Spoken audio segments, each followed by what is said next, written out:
Hello students, hope everyone is doing well. तो हम science पढ़ रहे हैं क्लास 9th की एनसीईआरटी बुक का रेफरेंस लेकर के, और सीबीएसई बोर्ड का जो पैटर्न है, जो सिलेबस है, उसके हिसाब से हम साइंस पढ़ रहे हैं क्लास 9th की।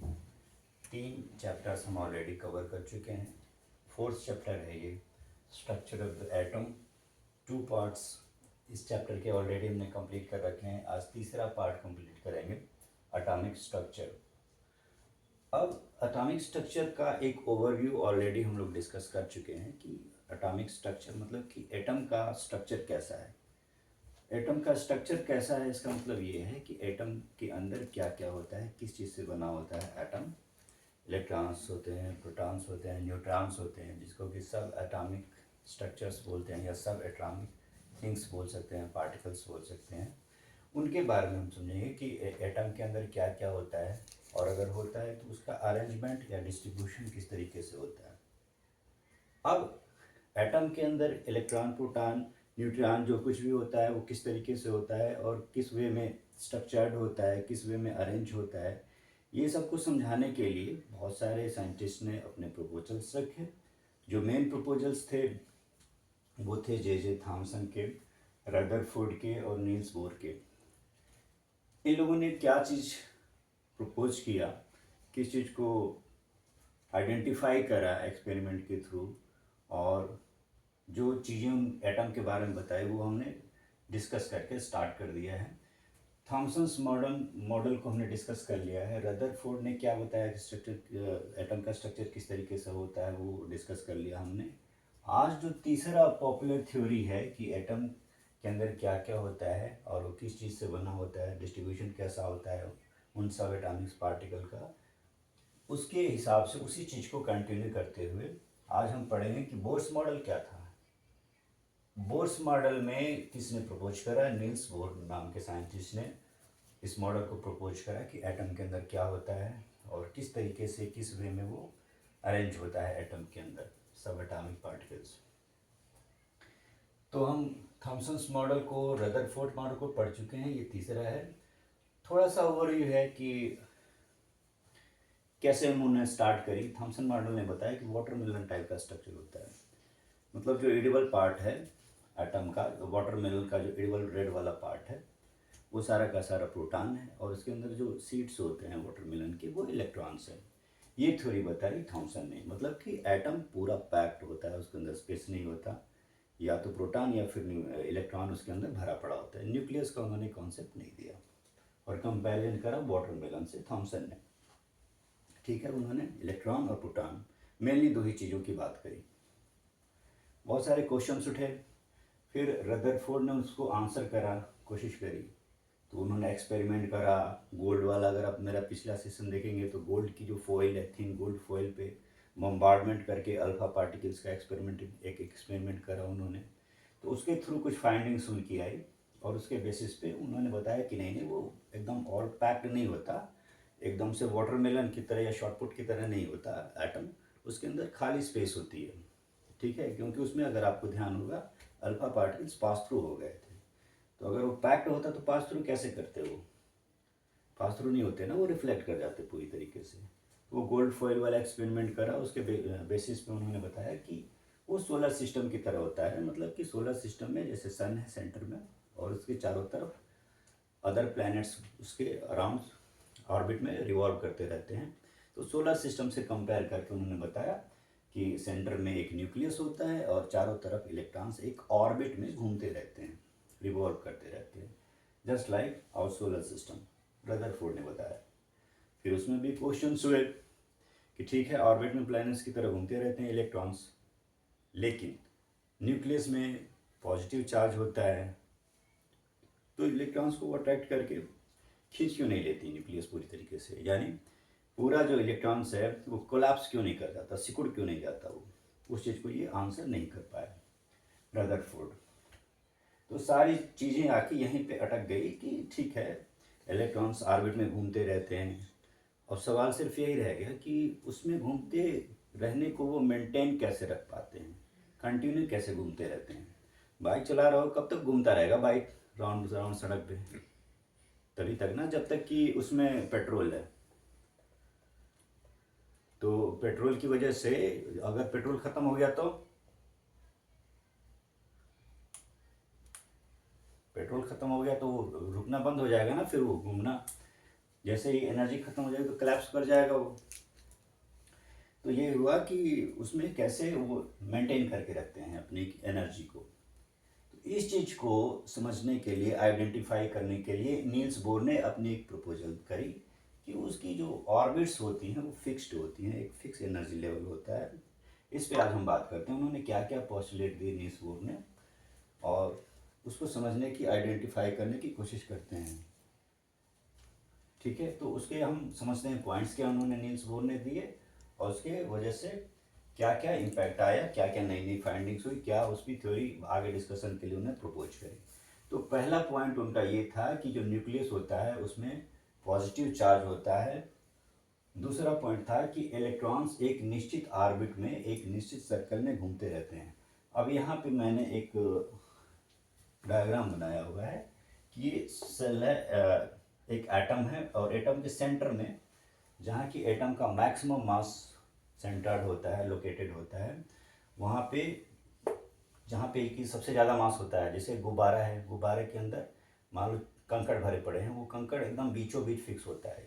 तो जो भी वेट है, जो भी गुब्बारे का मास है, बलून का मास है, वो सेंटर में फिक्स होता है, सेंटर्ड होता है, या फिर उसको बोलें कि फिक्स होता है बीच में, एकदम किनारे या अगल बगल या दाएं या ऊपर नीचे नहीं होता है। तो बीचों बीच वाली जगह को न्यूक्लियस बोलते हैं। जो बम्बार्डमेंट वाला अल्फा पार्टिकल से गोल्ड फॉइल वाला एक्सपेरिमेंट था, उसमें भी था कि कुछ जो अल्फा पार्टिकल से बिल्कुल रिबाउंड हो गए थे, तो वो न्यूक्लियस वहाँ से आइडेंटिफाई हुआ था। अब न्यूक्लियस के अराउंड जो इलेक्ट्रॉन्स घूम रहे हैं वो फिक्स्ड ऑर्बिट्स में घूम रहे हैं। ठीक है, फिक्स्ड ऑर्बिट्स का मतलब है कि अगर ये ओवल है तो ओवल ही रहेगा, जिग जैग करके पैटर्न उसका नहीं रहेगा। कहने का मतलब ये ऐसे ऐसे ऐसे ऐसे ऐसे इस किसी भी पैटर्न में, जिग जैग वे में वो रिवॉल्व नहीं करेंगे, या फिर ऐसे ऐसे ऐसे करके ओवल में नहीं हो जाएंगे। ठीक है, जो एक फिक्स्ड पैटर्न है उसी के हिसाब से वो रिवॉल्व करेंगे। ठीक है, तो जो ऑर्बिट्स को उन्होंने बताया कि जो भी ऑर्बिट्स होते हैं, एक पर्टिकुलर पाथ होता है, वो उसी पाथ में, उसी वे में वो रिवॉल्व करते रहते हैं। अब इसी को इन्होंने दूसरा पॉइंट हमने मेंशन करा है कि electrons on in discrete orbits. Discrete orbits का मतलब ये है कि वो फिक्स्ड ऑर्बिट्स होते हैं, वो जिगजैग पैटर्न नहीं होता, वो ओवल नहीं होता। ठीक है, अब किसी भी अट्रेंडम वे में वो मूव नहीं करते हैं। दूसरा उनका पॉइंट था। तीसरा पॉइंट उनका ये था कि जो भी ऑर्बिट्स होती हैं उसकी एनर्जी फिक्स होती है, इसीलिए उनको फिक्स्ड एनर्जी सेल्स या फिर स्टेशनरी स्टेट्स बोलते हैं। इस चीज़ को और भी हम बढ़िया से समझेंगे। ठीक है, तो ये तीसरा इनका पॉइंट था। अगला पॉइंट था कि इसको रिप्रेजेंट कैसे करते हैं। तो न्यूक्लियस के जो सबसे पास वाला ऑर्बिट है उसको बोलते हैं, अगर नंबर की बात करें तो नंबर में बोलेंगे 1 2 3 4 ऐसे, और अगर लेटर्स में, अल्फ़ाबेटिक लेटर्स में अगर बात करें तो जो न्यूक्लियस के जो सबसे पास वाला ऑर्बिट है उसको के शेल बोलेंगे। जैसे जैसे दूर हटते जाएंगे उनकी नंबरिंग उसी के हिसाब से इंक्रीज करती जाएगी। सबसे पास वाला ऑर्बिट नंबर 1, उसके बाद वाला 2, उसके बाद 3, इसके बाद 4, सबसे आउटर वाला 4 हो गया। और भी ऑर्बिट्स हैं तो 5 6 7 इस तरह से हो सकता है वो। और अल्फ़ाबेट्स में पहले के सबसे नज़दीक वाला, उसके दूर वाला, फिर एल एम एन, ऐसे करके अल्फ़ाबेटिक लेटर्स में उसको रिप्रेजेंट करते हैं, डिनोट करते हैं। जैसे सोडियम को कैसे रिप्रेजेंट करते हैं, सोडियम क्लोराइड NaCl, सोडियम को रिप्रेजेंट कैसे करते हैं, Na से। वैसे ही जो ऑर्बिट्स होती हैं उसको लेटर्स में KLMN से या फिर नंबर में 1 2 3 4 से रिप्रेजेंट करते हैं। ठीक है, इसके बाद अब इसी का एक्सटेंशन है कि हर ऑर्बिट्स की जो एनर्जी होती है वो फिक्स होती है, same energy level, same energy. अगर इलेक्ट्रॉन किसी, मान लो एनर्जी शेल के में रह रहा है, तो उसकी एनर्जी, या वो इलेक्ट्रॉन तभी तक के में रहेगा जब तक कि उसका जो एनर्जी थ्रेशोल्ड है वो के बराबर रहेगा। अगर किसी कारण से उस इलेक्ट्रॉन की एनर्जी बढ़ गई, बढ़ती कैसे है, जैसे कि किसी चीज़ को गर्म कर रहे हो, उसमें एनर्जी का इनपुट बढ़ा रहे हो, जैसे पानी उबाल रहे हो, अगर उसका फ्लेम का, लो का आंच बढ़ा दिए, स्टोव में पानी गर्म कर रहे हो, उसका फ्लो बढ़ा दिए आपने, आंच बढ़ा दी, आंच तेज कर दी, तो क्या होगा, उबलने लगेगा। उबलने लगने का मतलब क्या है कि उसके जो वाटर के मॉलिक्यूल्स हैं उनका एनर्जी का लेवल बढ़ गया। ठीक है, तो जो क्लोज में है सबसे, अगर उसकी इलेक्ट्रॉन की एनर्जी लेवल बढ़ गई तो वो उस सेम ऑर्बिट में अब नहीं रहेगा। अब वो कहाँ चला जाएगा, एक्साइटेड स्टेट में। उसकी जो हायर एनर्जी शेल्स हैं या हायर एनर्जी लेवल ऑर्बिट्स हैं, वो इलेक्ट्रॉन्स उन ऑर्बिट्स में जंप कर जाएगा। ठीक है, तो अनटिल एंड अनलेस उसकी एनर्जी लेवल चेंज नहीं होती, that particular electron remains in same energy shell. ठीक है जी, वही चीज़ हमने लिखा है कि एनर्जी लेवल अगर सेम है तो वो सेम ही ऑर्बिट में एग्जिस्ट करेगा। एनर्जी लेवल को, शेल को कंफ्यूज नहीं करना है। एनर्जी, ऑर्बिट, शेल, लेवल, ये तीनों एक ही चीज़ें हैं। अब ओरिजिनल क्वेश्चन जहाँ से चीज़ें शुरू हुई थी, ये जो तीसरी थ्योरी आई थी बोर्स एटॉमिक मॉडल, ये शुरू ही इसलिए हुई थी कि ये जो इलेक्ट्रॉन्स मूव कर रहे हैं वो कोलैप्स क्यों नहीं करते, ये न्यूक्लियस में चिपक क्यों नहीं जाते।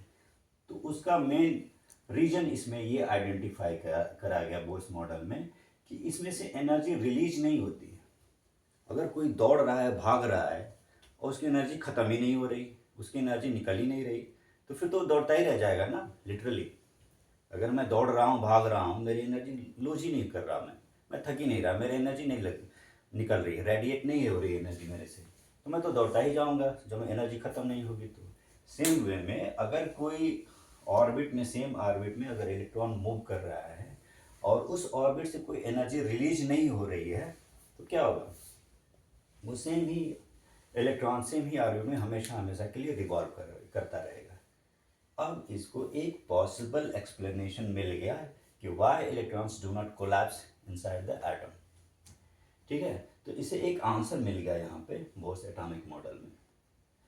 तो इस तरीके से हमने एक ओवरव्यू ले लिया कि एटम के अंदर क्या क्या होता है। मतलब कि एटम, पहले माना जाता था कि एटम सबसे छोटी चीज़ है, अब उसको तोड़ा नहीं जा सकता। बाद में पता चला कि नहीं, ऐसा नहीं है, एटम को भी तोड़ा जा सकता है। एटम से भी छोटी चीज़ें हैं जिनको कि सब एटॉमिक पार्टिकल्स बोलते हैं।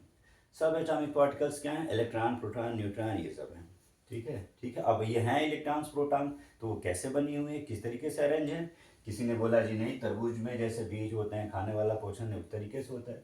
किसी ने बोला नहीं, सोलर सिस्टम जैसे होता है उस तरह से ही अरेंज होते हैं इलेक्ट्रॉन, प्रोटॉन। किसी ने बोला कि नहीं नहीं, अब इलेक्ट्रॉन्स जो सोलर सिस्टम की तरफ घूमते हैं उसमें भी एक मॉडिफिकेशन कर दी कि नहीं नहीं, वो फिक्स शेल होती है।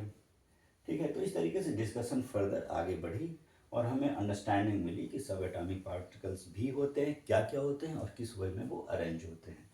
मैं आज के सेशन में फ़िलहाल इतना ही रखना चाहूँगा क्योंकि मेरा फोकस ये था कि अभी जो एटॉमिक मॉडल्स हैं उसको डिस्कस कर लिया जाए। इसके बाद हम चीज़ों को आगे आगे धीरे धीरे slowly and slowly further move करेंगे। ठीक है, तो अभी के लिए फ़िलहाल मैं यही चीज़ें रखना चाहूँगा ताकि कोई कन्फ्यूजन, कोई बहुत ज़्यादा ओवरलोड ना क्रिएट हो। तो स्लोली एंड स्लोली मूव करते हैं। For now I will keep it here only.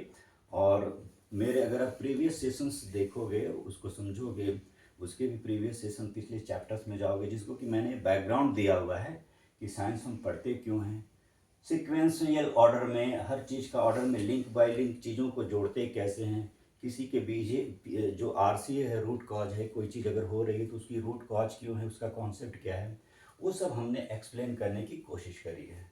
तो if you want to deep dive into the things, go to the my previous sessions, go through all the videos and see why and how things take place. Till now, stay tuned. We'll see you in the next session. Thank you for watching.